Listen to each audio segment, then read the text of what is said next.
What makes a life a good one? Is it the adventure you have? Or the friends you find along the way? Maybe it's pursuing your passion while striving to protect, defend, and save what you believe in every single day. So what makes a life a good one? In the Coast Guard, we think it's all of the above and more. But you'll have to find out for yourself.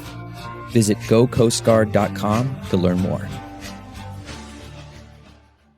This podcast is brought to you by eHarmony, the dating app to find someone you can be yourself with. Why doesn't eHarmony allow copy and paste in first messages? Because you are unique, and your conversations should reflect that. eHarmony wants you to find someone who will get you. How are you going to know who gets you if people send you the same generic conversation starters they message everyone else? Conversations that actually help you get to know each other. Imagine that. Get who gets you on eHarmony. Sign up today. Hello, welcome. Let's chat. It's hard. You want to talk? I know, that's disappointing. Sit back. Let's work this out. How's it going? What are we doing here? Where are you going? Hey there. Wow. It's not always easy. It's amazing if you think about it. Let's think about this. Strange. I have some thoughts about that. Life is hard. Trauma bonded.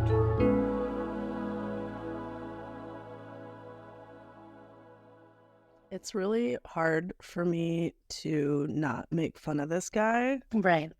The way he talks, it's almost like someone that's read too many books, and the way they describe things is something they've read in a book. It's not like something they've actually experienced or something. Does that make sense? Mm-hmm.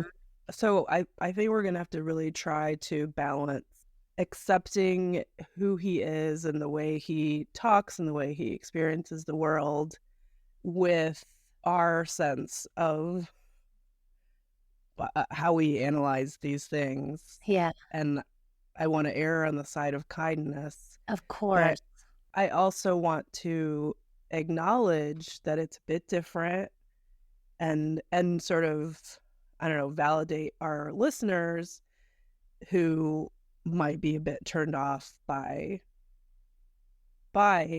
how heady he is and verbose he is. And I liked a lot of the things he said. I did agree with some of the things he said. I did find a lot of it to be, positive, thought-provoking, things like that. But a lot of it I was like, stop getting annoyed with his voice. Just continue, Yeah. He's saying things that you actually agree with sometimes. Yeah.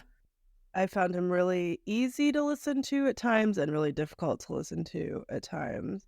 And I hope that we're going to be able to talk about some concrete ideas that we were able to pull out of this episode.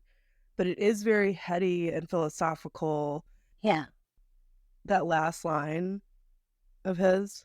Say it again. Where he's like, because everyone has the capacity for deep beauty and love. What are we in for? I don't even know what's going to happen. Namaste.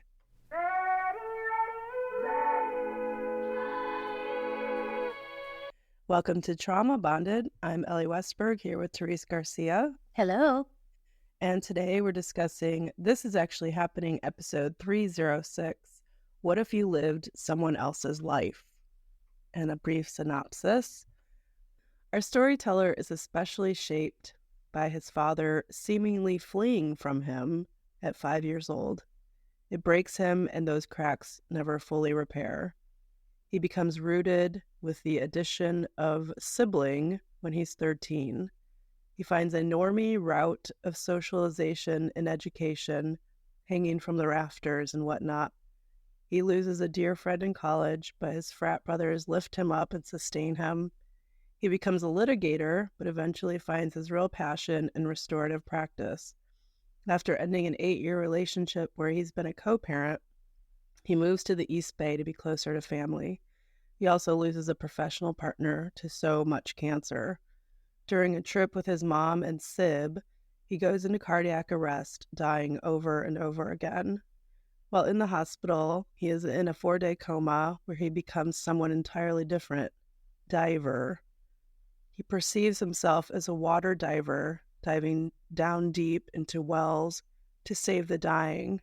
In this other diver self, he loses his professional partner and feels immense grief over it.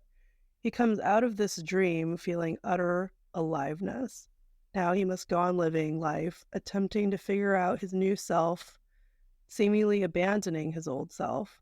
His past trauma and human relationship learning is gone, and he lives a new life of care and repair. I thought that was a great synopsis. I just felt like you were being sarcastic the entire time. And you're not. That's the thing. You're not. You're being totally genuine, but for some reason... It comes off. Because you're using, like, his words, too. I know. And you're doing it totally genuine. It's my own reaction, I think, to his story. And I'm trying to, again, curb that. I think we should leave this in. We'll just constantly talk about this. I want listeners to feel like we're there with them. I hope they're feeling that too, though. I don't know. Maybe we're just meanies. We might be, and that's our own journey. Not trying to be. We're not trying to be. I do use some of his own language. Maybe there is this deep down part of me that is being a dick. I don't know. No, but you use people's language in the synopsis. I try to, yeah. I didn't think you were trying. It's just... Okay, let's just keep going. Okay, and full disclosure, I'm the showrunner for This Is Actually Happening, and T knows nothing about anything. She comes in fresh, and this show, Trauma/Bonded, is for the listeners. It's a space where we can talk about each episode, digest it, and reflect on it with empathy, hopefully. I said that too loud. Sorry. Empathy. And also a bit of levity. That's Trauma Bonded.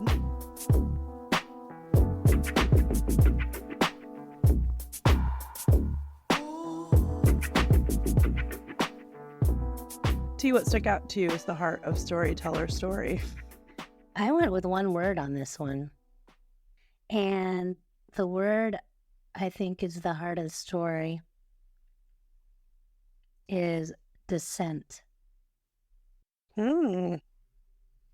So, him as diver, descending into the water, and that was a big experience for him. I think he talks a lot about his line of descent, but maybe some of that was cut. But he talks a bit about his ancestry, his past, in that way. That seems to be important to him as well. When you're, transitioning from life to death, there's that descent. But I also think could be a metaphor for life as well. Feeling, experiencing, it's a journey. So I thought a good heart for this to be descent. A lot of life is descent into madness. Yep. Sometimes. Not for this particular one. What did you think was the heart of the story, Elly? Well, I chose aliveness. He talks about that, being alive. What it is to be alive is accepting sort of all of it, the good and the bad. There is aliveness in death. There is aliveness in grief. There is aliveness in heartbreak. I think media paints for us like pictures of what aliveness looks like. Like one image that particularly I think of is the end of Shawshank, or toward the end of Shawshank Redemption, when Andy Dufresne crawls through the muck and the mire and escapes, and he's standing under the rain, and his shirt's off and his eyes are closed and he's feeling the rain on his body. Like, you could say that's a picture of what aliveness looks like. And then the way like grief or heartache is usually represented, it's like the body is curled up, small, like go into a fetal position. There is no light, it's darkness, there's sadness. So these images are mine.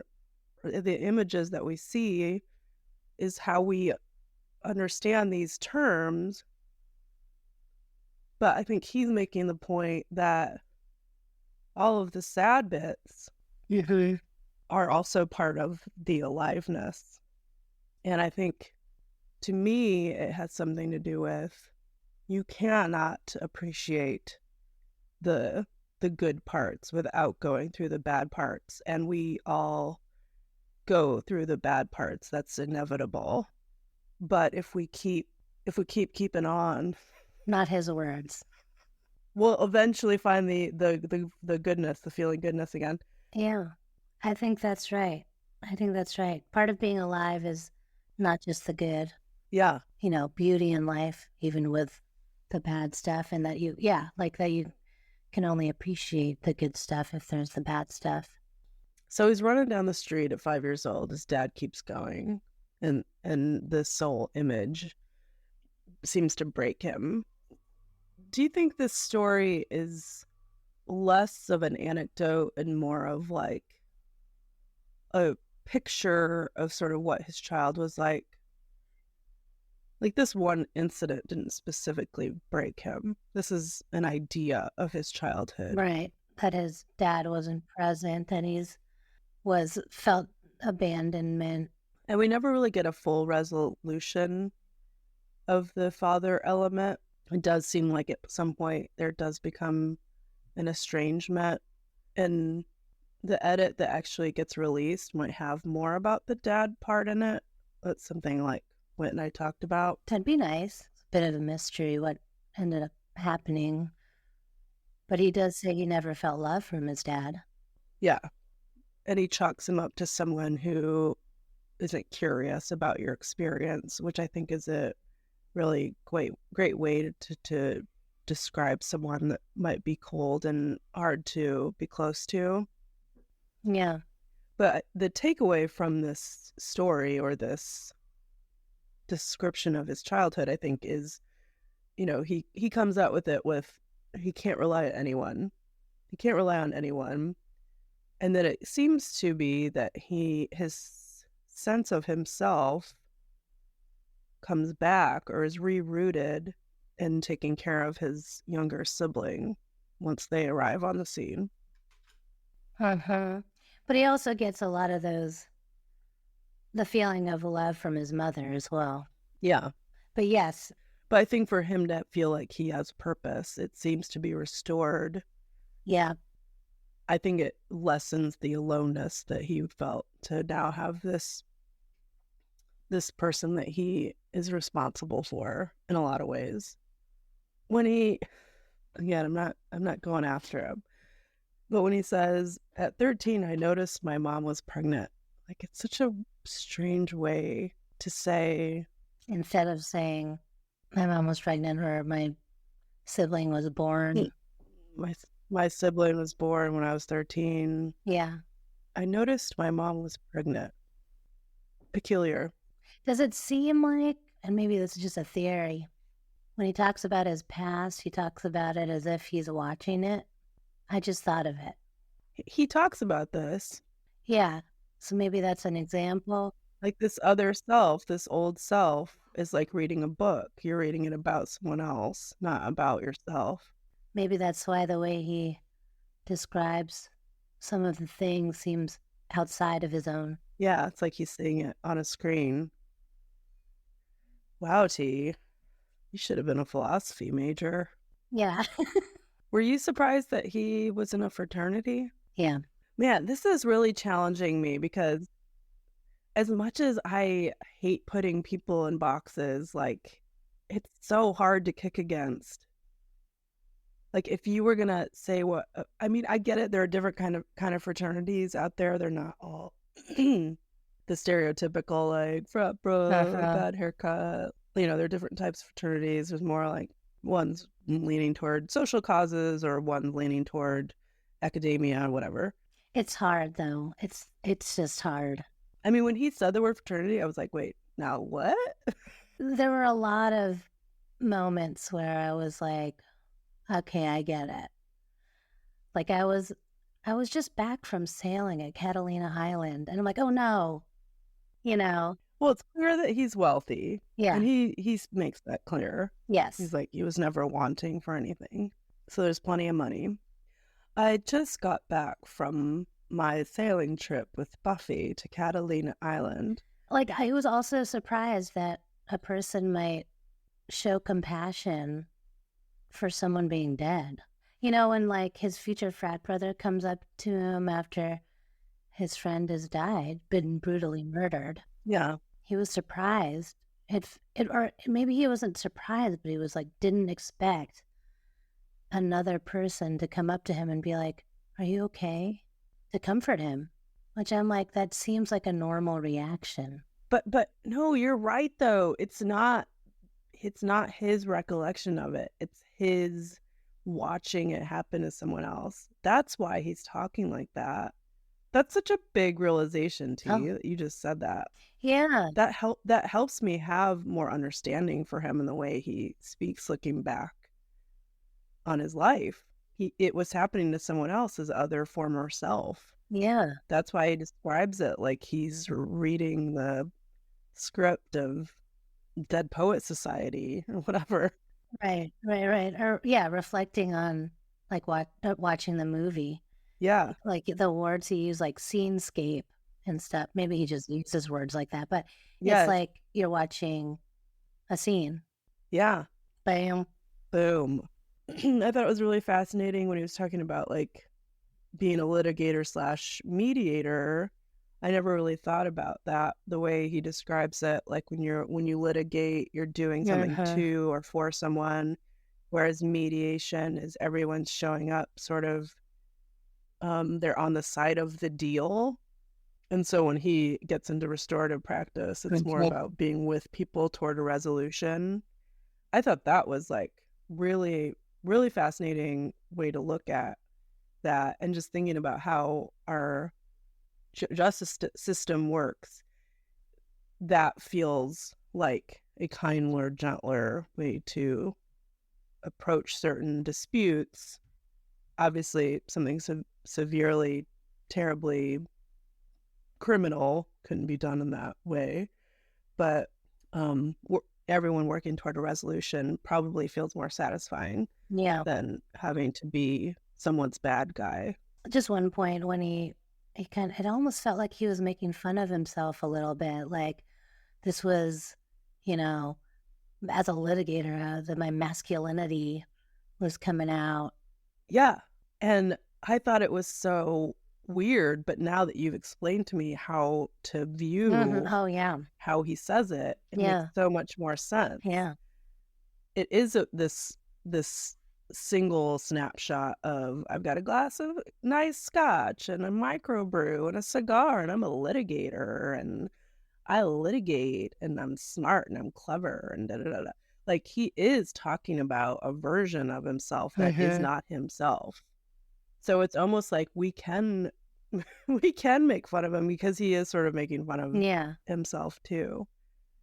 But when you think about it, like that was just his perception of himself in the moment, it does feel a little bit more disconnected for me. I'm like, who is this guy? Okay, let's talk about leave energy. Oh, and I think I finally got it. What do you think? Well, tell me more about that for now. He talks about like, this is when he wants to play and he doesn't worry about tomorrow. He just wants to be in the moment. And then he tells his friends his leave stories. Okay. It took me a minute to figure it out, but I think I figured it out. I think leave energy is what the rest of us would call like YOLO. Oh, you only live once. Yeah.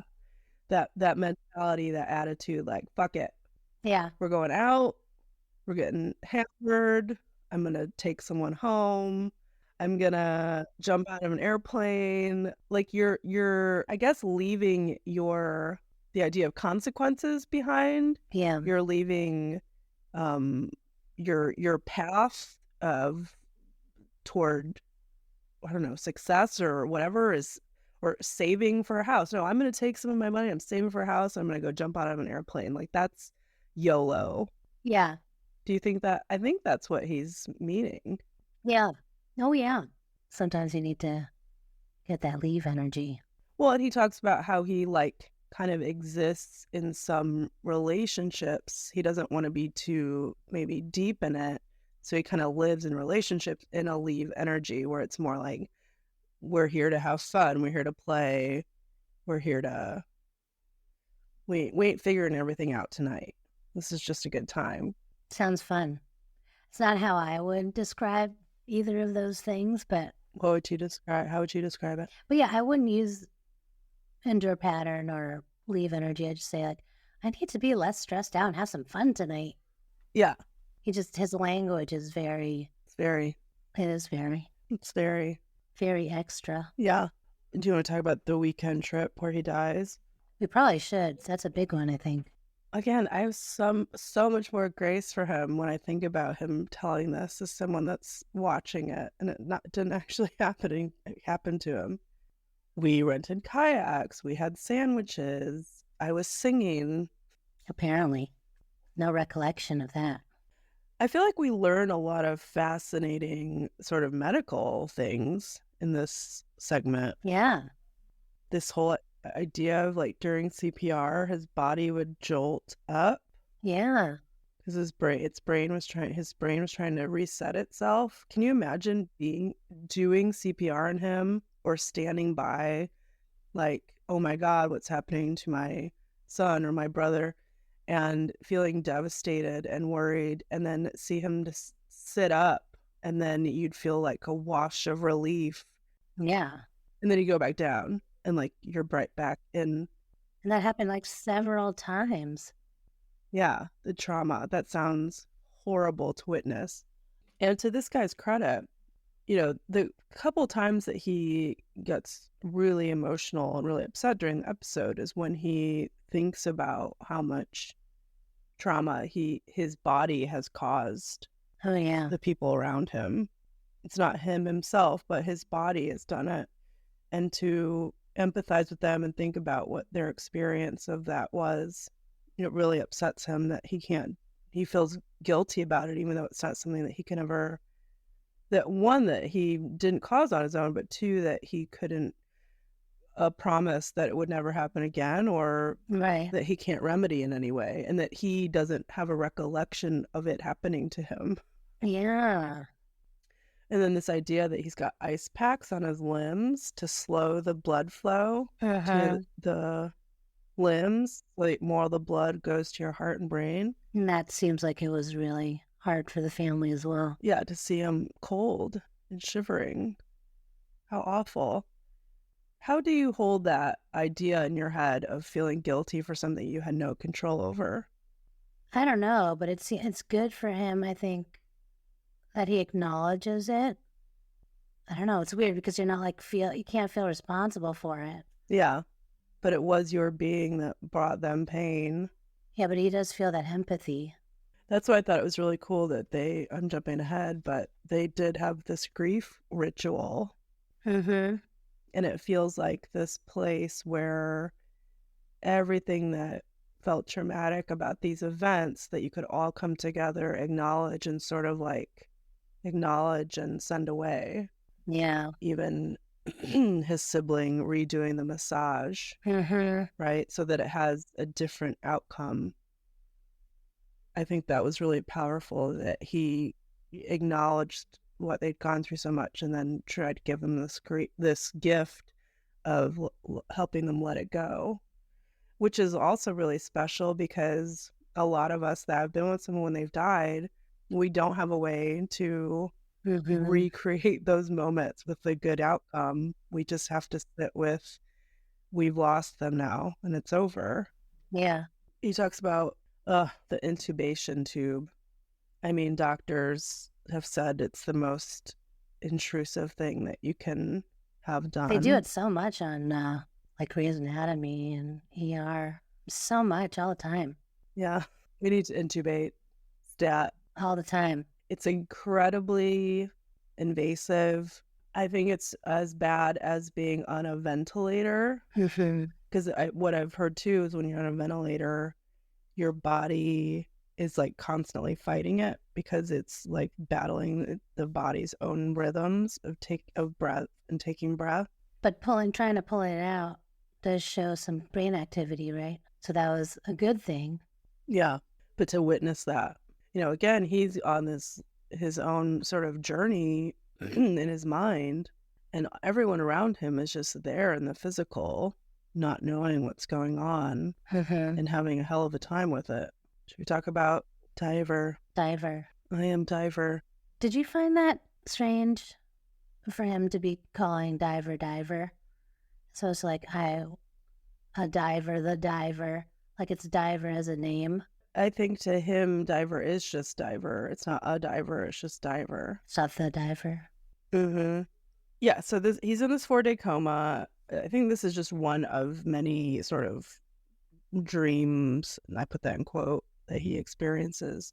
He says he's like a detached ethereal being who's watching the divers and doing the diver work. And he describes it as divers going into wells to rescue people, and he perceives that this is some sort of like purgatory. It's like a different plane of being where all of these divers are trying to rescue people out of these death wells all over. It's infinite, yeah. And I guess maybe a nut could describe a diver as like an angel or something like that. Yes. And then he becomes Diver. So he goes from observing Diver to becoming Diver. And there's conflict in his like Diver group where there's this third party telling him the one needing rescue is too far gone, but they try to go for it anyway. And in that, he loses his diving partner of many, many years. And they also lose the person that they intended to rescue. Yes. And the third party that chastised them don't go does at some point turn to compassion for the loss. What the hell does this all mean? Well, I mean, when he was talking about it, of course, you're picturing it exactly as he's saying. But in my head, I'm just thinking, everyone he talked to later said, you fought your way back, And I'm just thinking it's all a dream about his experience in the hospital. There's other people who are potentially dying, other in the wells or in hospital beds. Are the divers like doctors or people who save? Doctor. And then even the person, he changes characters, that he could even be the one who was like maybe falling or drowning. To me, I just thought it was just a metaphor for what he was experiencing, what others are experiencing, and that he actually fought his way back. He wasn't the person drowning. He ended up being the diver who ended up living, and he came out of it, Yeah. That's how I was interpreting it, but it feels like he wouldn't interpret it that way. This one particularly was very emotional for him. Like he felt the most emotion that more than feeling abandoned by his father, more than, his friend being brutally murdered, was this scene. I mean, I think some of it is obvious, right? Like, I know a lot of people have talked about dying as maybe being underwater, and I think it is sort of a typical metaphor. Like you're deep and you swim up, and you break the surface of the water, and there again is like oxygen and light, and you're alive again. So the metaphor of the diving into wells, and yeah, I think all that makes sense thinking about it from the death perspective. I think the female diving partner has the face of that woman from the apps because that was probably just the last thing he sort of remembers. Like maybe in an obvious dream kind of way, like our subconscious grabs images that are fresh to us and maybe throws them in a dream in a way. And then to lose that partner, I think it's representative of the colleague, the professional colleague that he lost. Who's the third diver that goes from consternation to compassion? What's that meant to be representing? Like his other, like another part of himself that would chastise him for risking. Probably what he wants his dad to be. Jesus, T. Whoa. You know, maybe it seems he's unfeeling. It seems that he's, you know, doesn't want you to save the person and just save yourself, you know, or it's, you know, unemotional. But maybe he's actually trying to protect you. And then when you come back, maybe. And you feel lost. Then it ends with him actually feeling compassion. Well, he talks about what he takes from it. This is the aliveness thing that he talks about, and how grief is part of that. And then once he's awake, he talks about this idea that he's constantly realizing and derealizing being diver. Again, this is just me trying to understand a modicum of what he's talking about. But if I've had a really intense dream, when I first wake up, I feel that sense of realizing and realizing that experience for a time. And then as you start to really come out of sleep and like pick up your phone and all the stuff, like it's gone. But there are intense moments of realizing and derealizing that experience. And it might come up throughout the day in your thoughts. Yeah. We might chalk it up to like deja vu. Did you want to talk about the other dream he had? He does talk about, it's like he's back in the hospital. Mm-hmm. Yeah, tell me about that. Talk about that. He's in this hospital setting, and it's almost like a counseling session. A big part of it was all of a sudden there's like lights flashing, and there's this voice that comes up. It's like, we're losing him. I think he's gone, you know. And he's just watching it and being like, no, I'm not, you know. And then he finally gets himself unstrapped and just runs. Yeah. He gets away, but then they burst in and then it ends. It's a great scene when you think about it. Yeah. What do you think that all means? I mean, this one is almost literally, it feels like running away from death in a hospital setting. And that he wants to live, so he tries to run from death. And I'm sure, again, you know, these are experiences for him that he feels are like really, really real and shouldn't be interpreted in that way, but that's how it felt as I was listening. You guys know how I am not a big fan of analyzing dreams. I don't mind it. Yeah, I know. Okay, so you've died and you've come back. What do you do with that? Probably go on a date, have your first kiss. Go to on the date with what looked like the second diver to a place called The Well. Mm-hmm. Which I think I've been to. I love The Well. Are they closed now? But I did love The Well. They had a great acai bowl. Not sure if they're still open. Are they on Grand Avenue? I think, yeah, around there. I was thinking there used to be, I thought it was a bar called The Well. No, it was a restaurant. Yeah. Organic kitchen. Is it still open? They had this great acai bowl and they put persimmons on top. It was about the best thing I've ever eaten. I think it's closed. Oh no. This was before COVID. Well, and it sounds like he comes out of the coma and of course it's like, I'm alive. Right? Let's go to the well. Let's have a date. Let's have a first kiss. Let's do all the things. And then, you know, I think it's just life and reality slowly starts to like creep back in. And especially, you know, really being confirmed to him by his doctor that he has in fact died.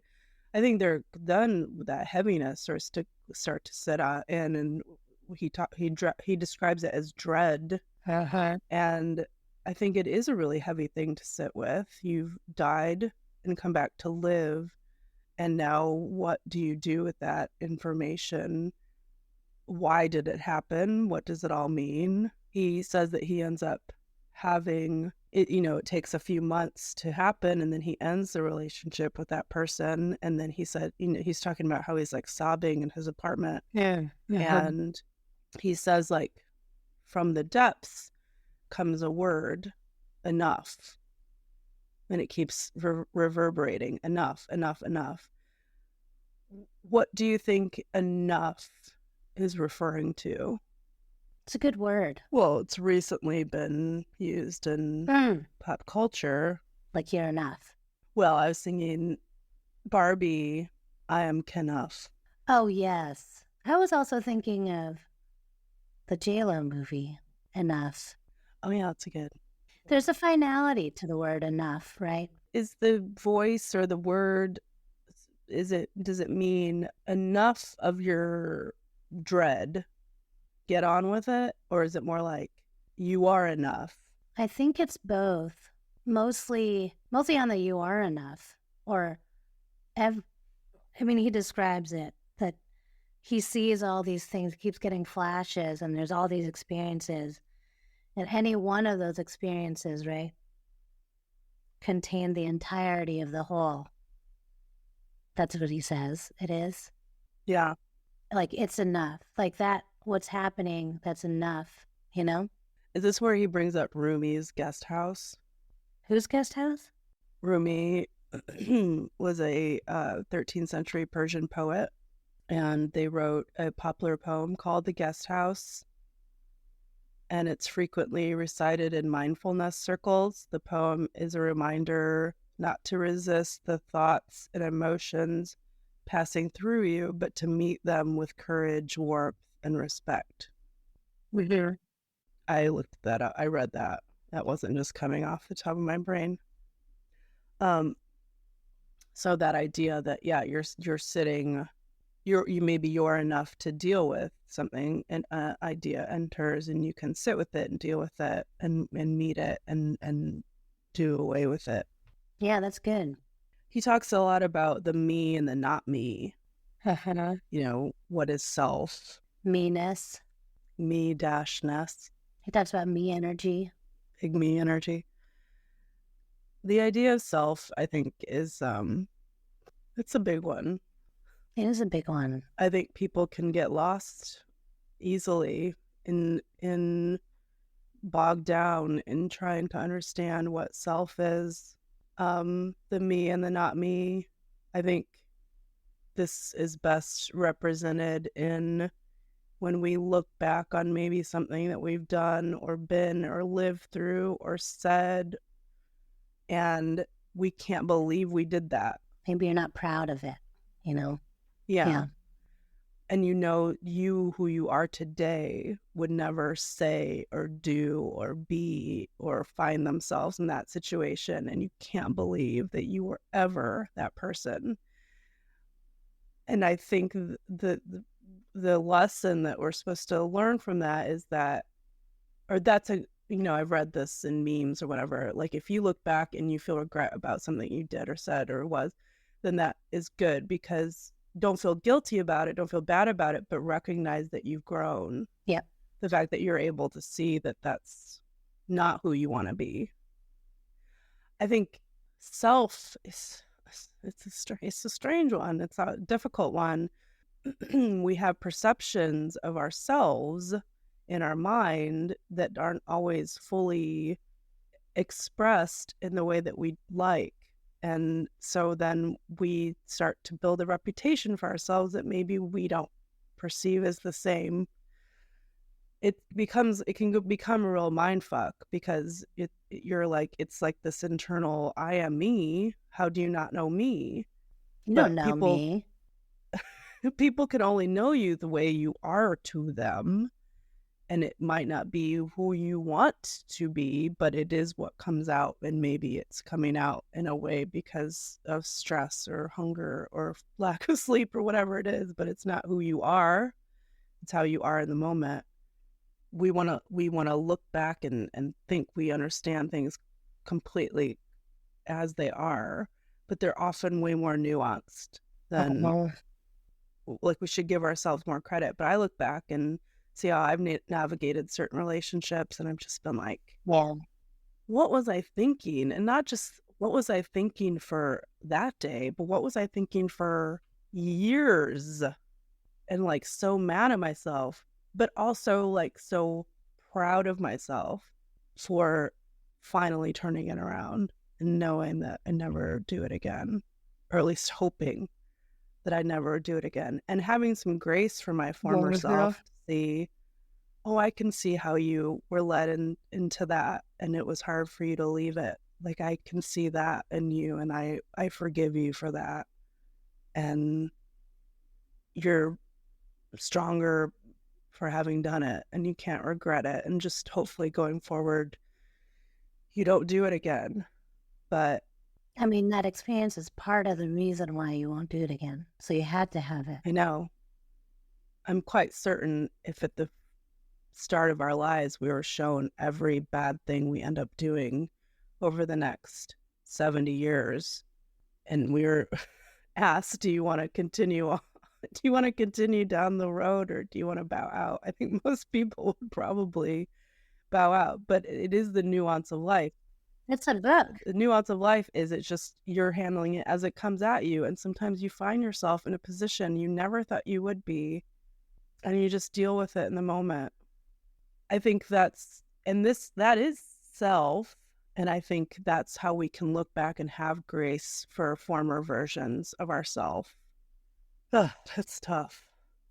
So he perceives that he has this old me that has no trauma, and what we were just saying, along with trauma comes learning. That's the hope. Like, there's not it's not completely, there's not just nothingness with trauma. It isn't just like horror. With trauma comes learning and growth. So not only does he not have trauma, he doesn't have the lessons that came with that trauma. He doesn't have the growth. He doesn't have the learning that also comes with the trauma.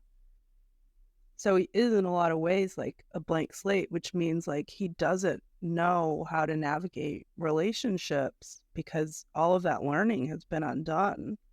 Wow. I mean, I really feel like this episode has come more to life for me after talking about it with you. I feel the same. Back to the sibling. Yeah. When you think of self, you're talking about identity, and when he kind of poked at himself, insulted himself a little bit, right?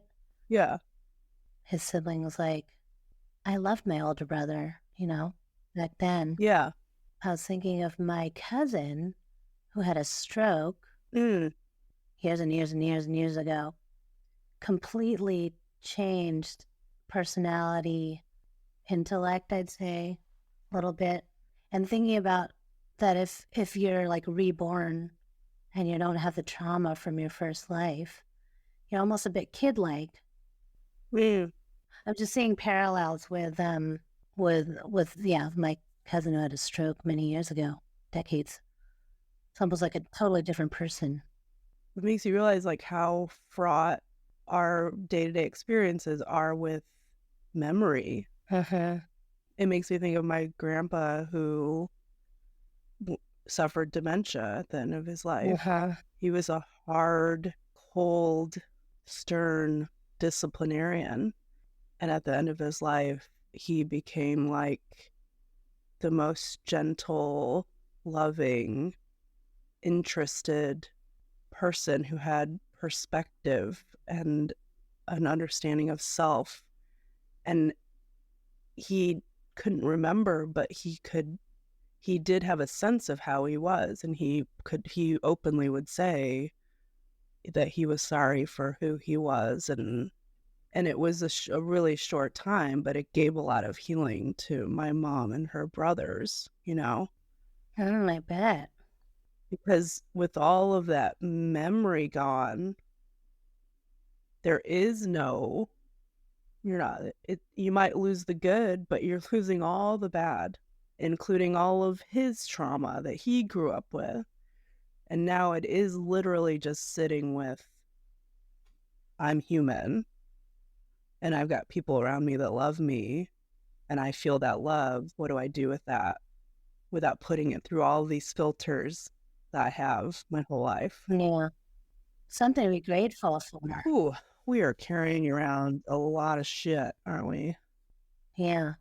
It's a miracle that we function as well as we do with all of the pain and trauma we're carrying around and being with and interacting with each other with, you know. Mhm. And then I think that gets to his final point is everything should be treated with care. Everything you encounter, every sphere that you know, merge with, puppies and trees and like, it should all be treated with care. And we only, in relationship, should move toward repair. What do you think he meant when he said we have to callous each other because we're messy? Yeah. We make mistakes. I think it's being able to accept other people's mistakes as well as your own. And call each other out on it. But give them grace as you would and should yourself. Yeah. Because none of it, we're all flawed. Oh, yeah. So it's going to happen. But to own it and then learn from it. Keep that callus, right? You got that callus that reminds you what not to do. Well, that callus represents work. Yeah. Oh, yeah. And it makes it toughens the skin. Mm-hmm. And we need to have tough skin to get through this world. Yeah. We've really turned it around. We had quite an arc here. Yeah. That's why it's good what we're doing with the talking about it. Because that's softened quite a bit. Yeah, I feel like I really understand him now because of you. Because of me. Because of you too. As I mean, like us talking. Oh, yeah, totally. And I hope that if y'all were able to listen to us meander through this thing. Trying to make it. It came out on the other side. Wow. Feeling one with our journey. You got anything else, T? No. Thank you for listening. This has been an episode of Trauma Bonded, and you can find our show where podcasts are kept. If you like us, please rate and review us on Apple or other places, or reach out on Instagram. Hey, I just want to say real quick, if you're a fan of the show, and I know there are a few of you out there, we hear from you time to time, and you're like me or you're like T, you probably don't go rate and review or really say anything on the internet ever. But please, for some reason, these ratings are important and hold weight. If you can't think of anything to write, just 5-star it and say something sweet like, "They're not doctors, but they heal me." Yeah. Something like that. You don't have to give paragraphs about the ins and outs of T's voice and my knowing everything. Just 5 stars and a quick thing. It would mean a lot to us. We understand you not doing it, but if you could come out for us, that would mean a lot. 5 stars, I like it. Or I love it. Need some more of it. Yeah, if you could say that, then we know. Then we know that you've heard our directive all the way through to the bitter end. You might want to listen to that one, well, TIAH and ours at like 1.5 speed, 2 speed. Just a minute. Thanks to our storyteller for sharing their story and giving us the opportunity to really think about it and talk about it. And thanks to this actually happening team, including Whit, Missildine, and Andrew Waits, and the maker of our music and website, Nathaniel Trimboli. And thanks to Cathy Sitzes for editing this episode, and to Katie Capel for building those blasted Instagram posts. You can contact us at traumabondedpod@gmail.com, and find us on Instagram at traumabondedpodofficial, or visit our website at traumabondedpod.com. We are trauma bonded to the story, to the storyteller, to the listeners, and to each other. Thanks for spending time with us today. Love you, T. Love you, Elly.